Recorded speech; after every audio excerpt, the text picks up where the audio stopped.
पश्चिमतिर सागरसम्मै तिमीहरूको सिमाना हुनेछ। तेरो जीवनभरि तेरो सामुन्ने कोही मानिस खडा हुन सक्ने छैन। जसरी म मूसासँग रहे त्यसरी नै म तँसँग रहनेछु। म तँलाई छोड्ने अनि तँलाई त्याग्ने छैन।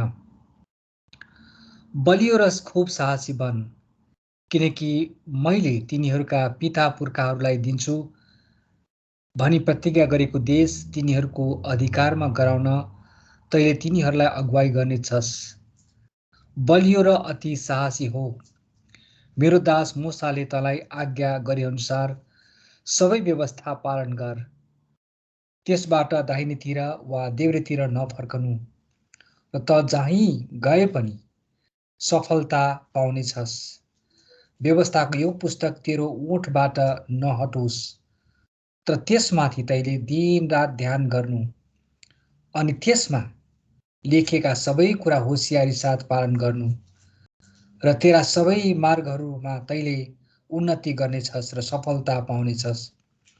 तँलाई मेरो आज्ञा छ, बलियो र खुबै साहसी हो।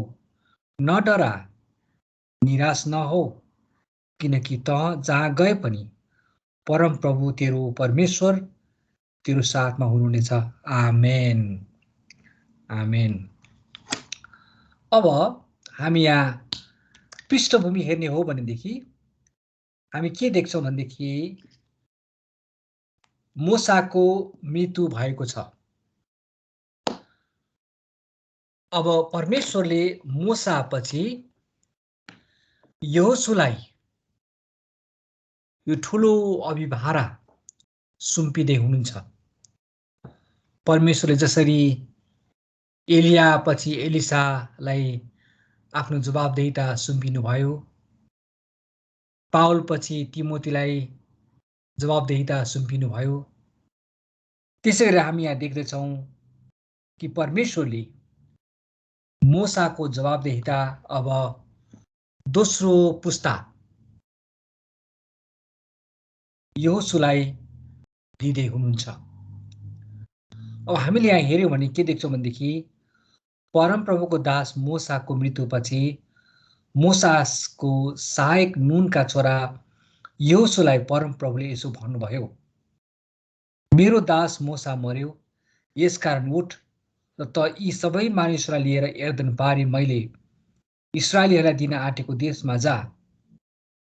अब जुन प्रतिज्ञा परमेश्वरले मूसालाई गर्नुभएको थियो, मूसालाई तिमीहरूलाई म प्रतिज्ञाको देशमा लैजानेछु।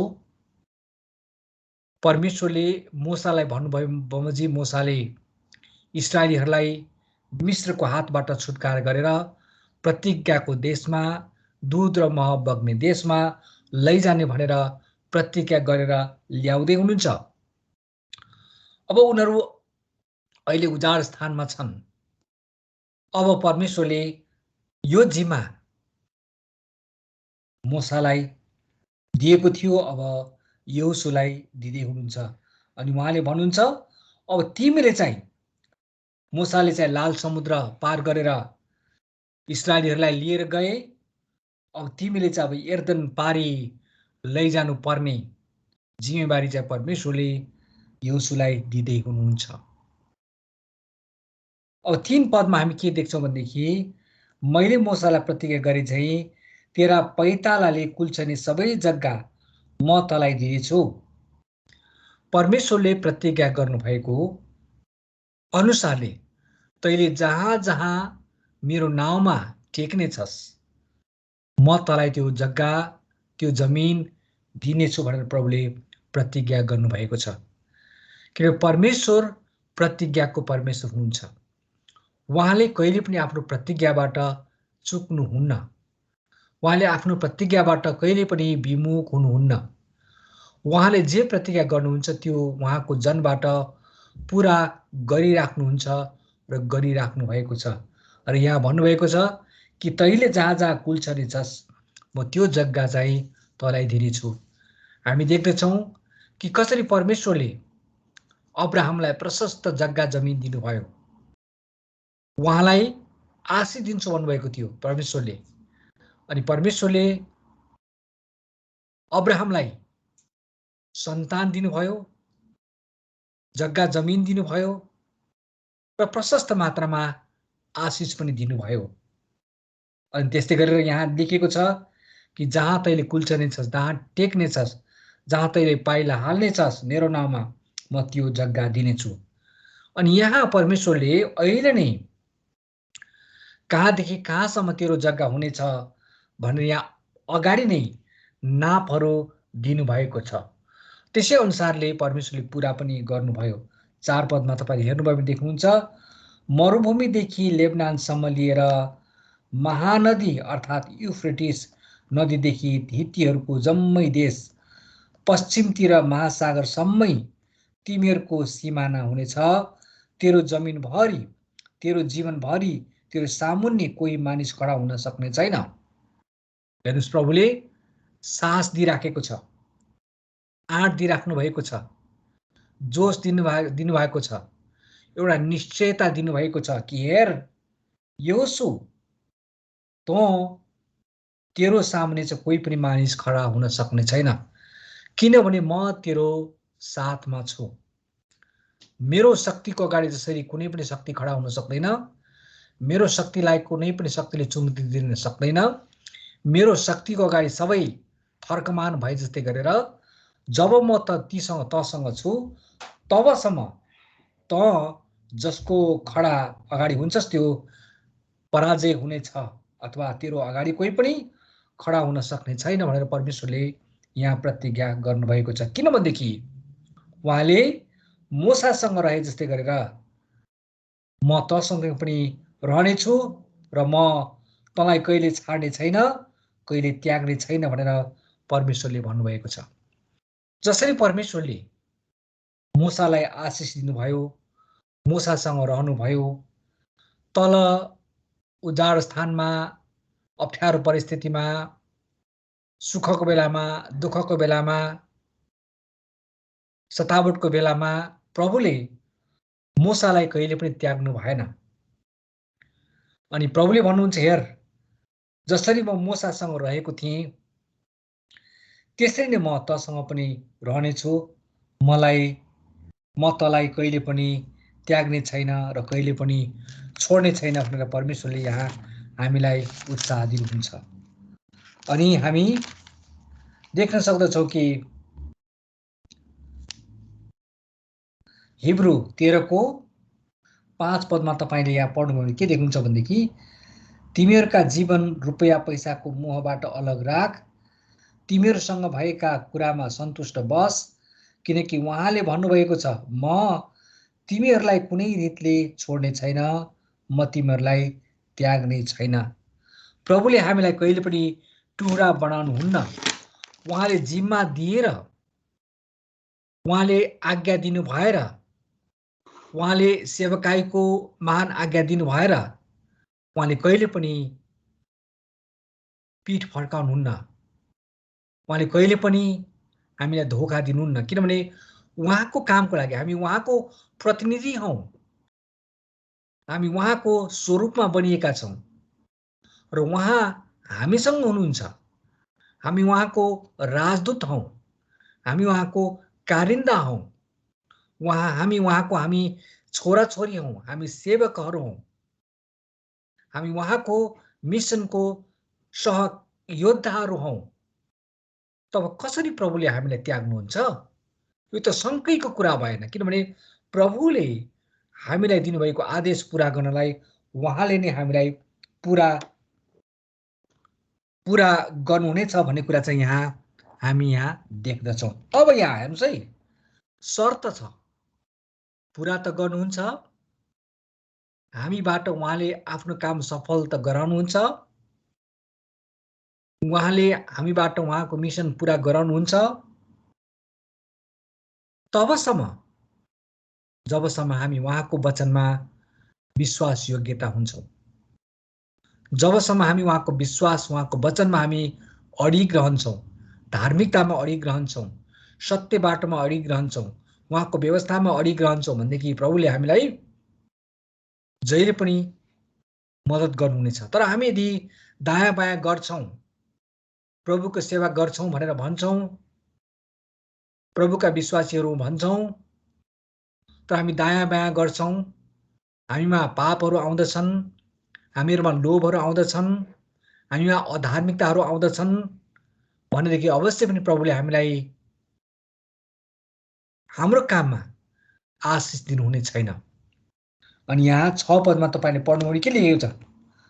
बलियो र खुब साहसी बन। यहाँ 6 पददेखि तपाईले 9 पदसम्म 3 पटक हामी देख्न सक्छौं साहसी बन भनेर भनिएको छ। 6 पदमा लेखिएको छ बलियो र खुब साहसी बन। अनि अर्को कुरा हामी यहाँ देख्दछौं 7 पदमा बलियो र अति साहसी हो। अनि त्यसैगरी तल 9 पदको दोस्रो भागमा लेखिएको छ तलाई मेरो आज्ञा छ बलियो र खुब साहसी हो, नडरा, निराश नहौ, किनकि त जहाँ गए पनि परमप्रभु तेरो परमेश्वर तेरो साथमा हुनुहुनेछ। अब प्रभुले प्रतिज्ञा दिनुभएको कार्य पूरा गर्नुहुन्छ हाम्रो जीवनबाट, तर यहाँ लेखिएको छ हामी साहसी हुनु पर्यो, हामी बलियो हुनु पर्यो, हामी परमेश्वरको वचनप्रति विश्वास योग्यतामा जिउनु पर्यो। हामी आफैलाई विश्वासी भन्दछौं, तर हामी विश्वासको जीवन हामी जिँदैनौँ भनेदेखि हामी विजयी जीवन होइन, हारको जीवन जिराखेका हुन्छौं। हामीमा हार हुन्छ, हामीमा आशिष होइन, हामीमा विनाश आउन सक्दछ, श्राप आउन सक्दछ। अनि यहाँ भन्दछ बलियो र खुब साहसी बन, किनकि मैले तिमीहरूका पिता पुर्खाहरूलाई दिन्छु भनी प्रतिज्ञा गरेको देश तिमीहरूको अधिकार पाउन तैले तिनीलाई अगुवाई गर्नेछस्। बलियो र अति साहसी हो, मेरो दास मूसाले तँलाई आज्ञा गरे अनुसार सबै व्यवस्था पालन गर। हेर्नुस् है, यहाँ यो चाहिँ एउटा मार्गदर्शन हो, यो एउटा चाहिँ गाइडलाइन हो। यदि हामी कुनै क्षेत्रमा जान्छौँ भनेदेखि, कुनै सहरमा जान्छौँ भनेदेखि अहिले गुगल म्याप छ है, टुकटुक भन्ने छ, टकटक भने कि टकटक भन्ने, टमटम भन्ने छ है। अनि त्यो टमटमको म्यापमा हामी कहाँ जाने हो त्यो त्यहाँ लेख्यो भने, त्यहाँको पोस्ट कोड लेख्यो भने रोडले चाहिँ हामीलाई त्यो बाटोबाट लगिदिन्छ। यदि हामीले त्यो बाटो पछ्यायो भने हामी अवश्य पनि त्यो स्थानमा, त्यो लक्ष्यमा, त्यो हामीले जान पुग्ने ठाउँमा हामी पुग्नेछौँ। त्यसैकारण परमेश्वरले भन्नुहुन्छ हेर यहोशू, तिमी खुब बलियो हौ, खुब साहसी बन, किनभने मैले जसरी मूसालाई प्रतिज्ञा गरेको थिएँ, तिम्रा पुर्खाहरूलाई प्रतिज्ञा गरेको थिएँ, त्यो म दिनेछु। त्यसकारण तिमी बलियो र साहसी हौ। र मुख्य कुरा चाहिँ के हो भनेदेखि व्यवस्था पालन गर। व्यवस्था भने के हो? परमेश्वरले दिनुभएको वचनलाई पालन गर, त्यसलाई दाहिनेतिर वा देब्रेतिर नफर्कनु, त्यसबाट दाहिनेतिर वा देब्रेतिर नफर्कनु, र त जहाँ गए पनि सफलता पाउनेछस्। हेर्नुस् है त, हामीले सफलता त्यति बेलामा पाउँदछौँ जब हामी परमेश्वरको व्यवस्थामा, अब अहिलेको अवस्थामा भन्यो भनेदेखि परमेश्वरको वचनमा हामी स्थिर भएर जिउँछौँ। यदि हामी विचलित हुन्छौँ, हामी घुँडा कमाउँछौँ, घुँडा ठोक्छौँ होइन, लरबराउँछौँ, हामी डर मान्छौँ, हामीमा शङ्काहरू आउँदछ, हामीमा आलस्यहरू आउँदछ भनेदेखि हामी त्यो स्थानमा, त्यो मुकाममा हामी पुग्न सक्दैनौँ। अनि यहाँ लेखिएको छ तैले देब्रेतिर र दाहिनेतिर नफर्किनु। देब्रेतिर वा दाहिनेतिर नफर्कनु भएको त तैले परमेश्वरको वचन अनुसार, व्यवस्था अनुसार, आज्ञा अनुसार त आफ्नो लक्ष्यमा हिँडिराख्नु। अनि यहाँ लेखिएको छ हेर्नुहोस् है 8 पदमा, व्यवस्थाको यो पुस्तक तेरो ओठबाट नहटोस्, तर त्यसमाथि तैले दिन रात ध्यान गर्नु। अनि त्यसमा लेखिएको छ सबै कुरा होशियार साथ पालन गर्नु र तेरा सबै मार्गहरूमा तैँले उन्नति गर्नेछस् र सफलता पाउनेछस्। प्रभुले हामीलाई वचनबाट यो आज्ञा दिँदै हुनुहुन्छ, यो उपदेश दिँदै हुनुहुन्छ कि हामी त्यो ठाउँमा पुग्दछौँ। हामी पनि अहिले यात्रामा छौँ। हामी स्वर्गमा जानको लागि मृत्युसम्म विश्वासयोग्य भएर प्रभुकोमा जानलाई हामी यो दौडमा छौँ, यो यात्रामा छौँ। हाम्रो लक्ष्य हो कि हामी एक दिन प्रभुलाई भेट्नेछौँ र प्रभुले दिनुभएको मुक्ति, अनन्त जीवन र स्वर्गमा जान हाम्रो लक्ष्य हाम्रो यो छ। यदि हामी तलमाथि गर्दछौँ, दाहिनेतिर दाहिने देब्रे गर्दछौँ भनेदेखि यदि हामी विश्वासबाट पतन हुन्छौँ, विश्वासमा हामी अल्मलिन्छौँ, हामी विभिन्न कारणले गर्दाखेरि हाम्रो विभिन्न कारणहरू हुन सक्छन्। सतावटको कारणले गर्दाखेरि, घरको अवस्थाको कारणले गर्दाखेरि, हुनसक्छ कसैलाई त मण्डलीमा रिस उठेको हुन्छ, मण्डलीमा विवाद हुन्छ, अनि कुनै एकजनाको रिसले गर्दाखेरि म मण्डलीमै जाँदिनँ भनेर अनिखेरि आज नगयो, भोलि नगयो, अनि शैतानले बिस्तारै बिस्तारै गाँच्दै जान्छ। सङ्गति भएन भनेदेखि शैतानले एक पारेर हामीलाई उनीहरूले आफ्नै पन्जामा पार्दछ र विविध कारणले हुन सक्दछ। यदि हामी दायाँ देब्रे गयो भनेदेखि शैतानले हामीलाई सजिलैसँग आफ्नो बाटोमा लैजान्छ। अनि यहाँ लेखेको छ, व्यवस्थाका कुराहरू चाहिँ तेरो ओठबाट नहटोस्, त त्यसमाथि तैँले दिन रात ध्यान गर्नु। परमेश्वरको वचन, भजन सङ्ग्रहले के भन्दछ? परमेश्वरको विरुद्धमा पाप नगरौँ भनेर मैले उहाँको हृदयमा उहाँको वचन मेरो हृदयमा राखेको छु। उहाँको विरुद्धमा पाप नगरौँ भनेर उहाँको वचन मेरो हृदयमा राखेको छु। अनि उहाँको वचन मेरो बाटोको निम्ति प्रकाश हो र मेरो खुट्टाको निम्ति ज्योति हो। किन उहाँको वचनले हाम्रो बाटोलाई पहिलाउनलाई सहायता गर्दछ। किन उहाँ प्रकाश हुनुहुन्छ, उहाँ बाटो, सत्य र जीवन हुनुहुन्छ। उहाँको वचनबाट मात्रै हामी अगाडि बस्न सक्दछौँ। र वचनले भन्दछ, यो वचन परमेश्वरको वचन छ, तिमीहरूको ओठबाट नहटोस् र दिन रात तैँले यसको ध्यान गर्नु, दिन रात तैँले त्यसको मनन गर्नु र हेर तैँले उन्नति गर्नेछस् अनि सफलता पाउनेछस्। परमेश्वरले हामीलाई परमेश्वरको वचनबाट यही उत्साह दिँदै हुनुहुन्छ कि हामी सफल हुनको लागि, हामी परमेश्वरको प्रशस्तताको जीवन पाउनको लागि, परमेश्वरको वचनबाट, परमेश्वरको आत्मिक जीवनबाट फलवन्त हुनको लागि पहिलो कुरो परमेश्वरको वचन चाहिँ हाम्रो हृदयमा राख्नु पर्दछ, ओठमा राख्नु पर्दछ। ओठमा राख्नु भनेको के हो? परमेश्वरको वचन बोल्ने, परमेश्वरको वचन बोलेर अर्ती दिने, ढाडस दिने, साहस दिने, अरूलाई निर्माण गर्ने, यो ओठबाट नहटोस् र हृदयमा राख्ने भन्ने कुरा यहाँ लेखिएको छ। अनि यदि हामी व्यवस्थाको 6 अध्यायमा यदि हेर्छौँ भनेदेखि त्यहाँ लेखिएको छ है त,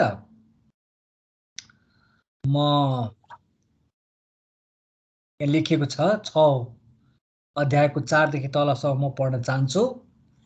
हे इस्रायल सुन, परमप्रभु हाम्रा परमेश्वर एउटै परमप्रभु हुनुहुन्छ। तिमीहरूले परमप्रभु आफ्ना परमेश्वरलाई आफ्नो सारा हृदयले, आफ्नो सारा प्राणले र आफ्नो सारा शक्तिले प्रेम गर। यहाँ लुका 10 अध्यायमा पनि लेखिएको छ। व्यवस्थामा जब एउटा वकिलले, एउटा अध्यापक, शिक्षकले चाहिँ येशू प्रभुलाई परीक्षा दिनको लागि जाँच गर्दै थियो र मैले अनन्त जीवन पाउनको लागि के गर्नु पर्दछ भनेर भन्दाखेरि येशू प्रभुले त्यो व्यक्तिलाई, तिमीले व्यवस्थामा के लेखेका छौ? मुक्ति पाउनलाई के गर्नु पर्दछ? नयाँ जीवन पाउनलाई के गर्नु पर्दछ भनेर भन्दाखेरि त्यो व्यवस्थाको शिक्षकले चाहिँ यही कुरा लेखेको छ कि व्यवस्थामा यस्तो लेखिएको छ कि आफ्नो परमेश्वरलाई आफ्नो सारा हृदयले, आफ्नो सारा प्राणले र आफ्नो सारा शक्तिले प्रेम गर्नु। आज परमेश्वरको वचन हामीले हाम्रो सारा शक्ति, सारा प्राण, सारा समझ, सारा हृदयले मान्नु पर्दछ। अनि मात्र हामी लक्ष्यमा पुग्न सक्दछौँ। यो अल्मलिने प्रकारले होइन, पूर्ण विश्वास हुनुपर्दछ। त्यसैले त प्रभुले हामीलाई व्यवस्थाबाट उद्धार नदिकन अनुग्रहमा उद्धार दिनुभयो, विश्वासमा उद्धार दिनुभयो। मानिसहरूले व्यवस्था पालन गर्दा के गर्थ्यो? 10वटा व्यवस्था छ, मानिलिनु 20वटा व्यवस्था छ, अब 10-12वटा पालन गर्ने, अरू त नपालन गरे पनि हुन्छ भन्ने मान्छेको मनमा हुन्छ। र एउटा व्यवस्था पालन गर्नु नै अरू सबै व्यवस्था एउटा व्यवस्था भङ्ग गर्नु नै सबै व्यवस्था भङ्ग गरे जस्तै हो। 5 रुपियाँ चोरे पनि चोर नै हो, बैंक लुटे पनि चोर नै हो। त्यस कारणले गर्दा व्यवस्थाबाट कोही मान्छे मुक्ति पाउँदैन भनेर उहाँले विश्वास दिनुभएको, अनुग्रह दिनुभएको। त्यस कारणले गर्दा हामीले सम्पूर्ण विश्वासबाट, यो अल्मलिने कुरा होइन, यो ढाँटेपाटे गरेर जाने होइन उद्धारको बाटोमा। प्रभुले देख्नुहुन्छ हामीले मान्छेलाई अल्मल्याउन सक्दछौँ, कानुनलाई अल्मल्याउन सक्दछौँ, अदालतलाई अल्मल्याउन सक्छौँ, तर प्रभुलाई हामीले अल्मल्याउन सक्दैनौँ। अनि यहाँ लेखिएको छ, हेर आफ्नो, अनि त्यहाँ लेखेको छ, तिमीहरूले आफ्ना छोराछोरीहरूलाई होसियार साथ सिकाओ, घरमा बस्दा, बाटोमा हिँड्दा, ढल्केर सुत्दा र उठ्दा तिनको चर्चा गर। ती आफ्ना हातमा चिन्हको लागि कसिराख, ती मानिसहरूको निधारमा बाँधिराख, ती आफ्ना घरका द्वारमा चौकोस र मूल ढोकाहरूमा लेख भनेर यहाँ लेखिएको छ। तिमीहरू उठ्दाखेरि, तिमीहरू बस्दाखेरि, तिमीहरू ढल्किँदाखेरि यो व्यवस्थाको पत्री तिमीहरूको साथमा रहनु पर्दछ, व्यवस्थाको पत्री साथमा रहनु पर्दछ भनेर यहाँ भनिएको छ। आज तिमीहरूलाई सुनाएका ती आज्ञाहरू आफ्नो मनमा राख, ती तिमीहरूले आफ्ना छोराछोरीलाई होसियारी साथ सिकाऊ। हामीले मात्र होइन, हामीले हाम्रो छोराछोरीहरूलाई पनि परमेश्वरको व्यवस्था सिकाउनु पर्दछ। घरमा बस्दा, बाटोमा हिँड्दा, ढल्केर सुत्दा र उठ्दा तिनको चर्चा गर। ती आफ्ना हातका चिन्हको लागि कसिराख, है, हातमा चिन्हको लागि कसिराख। किनभने यहुदीहरूले नि हातमा एउटा जन्त्र जस्तो हुन्छ नि, हाम्रो घाँटीमा जन्त्र बाँधे जस्तै गरेर यहुदीहरूले उनीहरूको हातमा जन्त्र राखेको हुन्छ, यो व्यवस्थाको वचन राखेको भनेर निधारमा, तिनीहरूको निधारमा पनि बाँधिराख। निधारमा पनि बाँधिराख भनेको चाहिँ त्यो जन्त्र, किनभने हाम्रो समाजमा जन्त्र हुन्छ नि घाँटीमा बाँध्ने, त्यस्तै जन्त्र जस्तै राखिराख, ताकि परमेश्वरको जहिले पनि स्मरण गर्नेछौ, परमेश्वरको जहिले पनि याद गर्नेछौ, परमेश्वरको व्यवस्थामा तैँले आफ्नो मन दिनेछौ। सुत्दाखेरि, उठ्दाखेरि परमेश्वरलाई हामीले जहिले पनि पुकार्नु पर्दछ। अनि प्रभुले हामीलाई भन्नुभएको छ, तैँले यो मानिस भने, यो पुरा गरिस् भने तैँले उन्नति गर्नेछस् र सफलता पाउनेछस्। तँलाई मेरो आज्ञा छ, 9 पदमा, है, मैले फेरि योशुको 1 अध्यायमा गएँ, अनि योशुको 1 अध्यायको 9मा लेखेको छ, तँलाई मेरो आज्ञा छ र बलियो र खुब साहसी हो, न डरा, निराश नहो, किनकि त जहाँ गए पनि परमप्रभु तेरो परमेश्वर तेरो साथमा हुनुहुनेछ। प्रभु हाम्रो साथमा हुनुहुन्छ। प्रभुले हामीलाई लक्ष्य दिनुभएको छ। प्रभुले हाम्रो एउटा गन्तव्य दिनुभएको छ। एउटा गन्तव्य त छँदैछ, त्यो हाम्रो उद्धार र मुक्तिको लागि, र हाम्रो एउटा विश्वासको जीवन साहसीपूर्ण जिउनको लागि। किनभनेदेखि अहिले हामी यस्तो समाजमा छौँ, यस्तो अवस्थामा छौँ कि हामीलाई चारैतिर आक्रमण भइराखेको छ। हामीलाई ईर्ष्या गर्नेहरू छन्, हामीलाई विरोध गर्नेहरू छन्, हामीलाई देखासेखी हामीलाई देखि नसहने खालका छन्। यस्तो अवस्थामा हामी जाँदैछौँ, यस्तो अवस्थाबाट हामी गुज्रिँदैछौँ। अनि प्रभुले भन्नुभएको छ नडराओ, खुब साहसी हो, तँलाई म सफलता दिनेछु। पवित्र आत्मा परमेश्वर हामीसँग हुनुहुन्छ। परमेश्वरले आफ्ना प्रेरितहरूलाई दासहरूलाई भन्नुभएको छ तिमीहरूसँग म हुनेछु, पवित्र आत्मा तिमीहरूलाई दिनेछु र तिमीले शक्ति पाउनेछौ, तिमी साहसी हुनेछौ, तिमी ढाडस पाउनेछौ, तिमी सफलता पाउनेछौ, किनभने तिम्रो साथमा म छु। प्रभुको शक्ति, प्रभुको सामर्थ्य, प्रभुको पवित्र आत्माको भरपुरी र निर्देशन हामीसँग छ। उहाँको साथ छ। प्रभुले भनेको छ म तेरो साथमा हुनेछु। अनि हाम्रो परमेश्वर इमानुएल परमेश्वर हुनुहुन्छ र उहाँले आज हामीलाई साहस गर्दै हुनुहुन्छ, ढाडस दिँदै हुनुहुन्छ।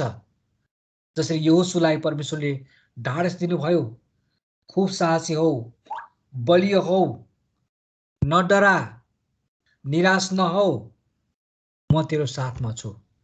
अनि प्रियहरू हो, हाम्रो साथमा परमेश्वर हुनुहुन्छ। यदि प्रभु हाम्रो साथमा हुनुहुन्छ भनेदेखि हामीले कोसँग डराउने? कसैसँग डराउनु पर्दैन। किन प्रभुले हामीलाई डरको आत्मा दिनुभएको छैन, साहसी हुने आत्मा दिनुभएको छ, विजयी हुने आत्मा दिनुभएको छ। परमेश्वर चाहिँ विजयताभन्दा महान परमेश्वर हुनुहुन्छ। त्यसको हामीले डराउनु पर्ने होइन।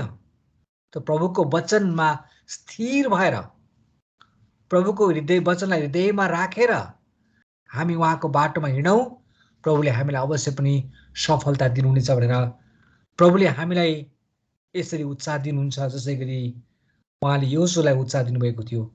अनि यहोशुबाट नै प्रभुले इस्राएलीहरूलाई कनान देशमा, दूध र मह बग्ने देशमा लैजानुभयो। अनि हामी पछि पढ्छौँ कि कसरी यहोशु र कालेब दुवैजनाले सारा इस्राएलीहरूलाई कनान देशमा जानको लागि, दूध र मह बग्ने देशमा जानको लागि सफल बनाउनु भयो। हो, 12वटा जासुसहरूको घटना तपाईँलाई थाहा छ। 10वटा जासुसहरूले धोका दियो, तर ऊ डराएन। यहाँ वचनले भनेको छ खुब साहसी हो, निराश नहो, नडराओ। यहोशु र कालेब डराएनन्। 10 जना त जानु हुँदैन, त्यहाँको मान्छे त एकदम अजिङ्गर खालको छ, विशाल छ, हामी त उनीहरूको अगाडि त एउटा फट्याङ्ग्रा जस्तो छौँ। उहाँका मान्छेहरूले त हामीलाई चिरिपै पारिदिन्छ, हामीलाई निल्दिन्छ, हामीलाई कमिलालाई मारे यस्तै गरी मारिदिन्छ, हामीलाई नजाउँ त्यहाँ भनेर दुनियाँ प्रकारको रुने कराउने गरेर उनीहरूको दिमागलाई फर्काउन खोज्यो। तर यहोशुले यो वचन स्मरण गरिराख्यो। परमेश्वरले यहोशुलाई भनेको वचन बलियो हो, साहसी हो, नडरा, निराश नहो। व्यवधान आउँछ, समस्या आउँदछ, तिम्रो आफ्नै साथीहरूले तिमीलाई विरोध गर्नेछ, त्याग्नेछ, तर म तेरो साथमा हुनेछु। प्रभु हाम्रो साथमा हुनुहुन्छ र उहाँले हामीलाई अवश्य पनि विजय जीवन दिनुहुनेछ। आमेन। जय मसीह। आमेन। जय मसीह, जय मसीह हजुर। आमेन। जय मसीह। आमेन आमेन आमेन।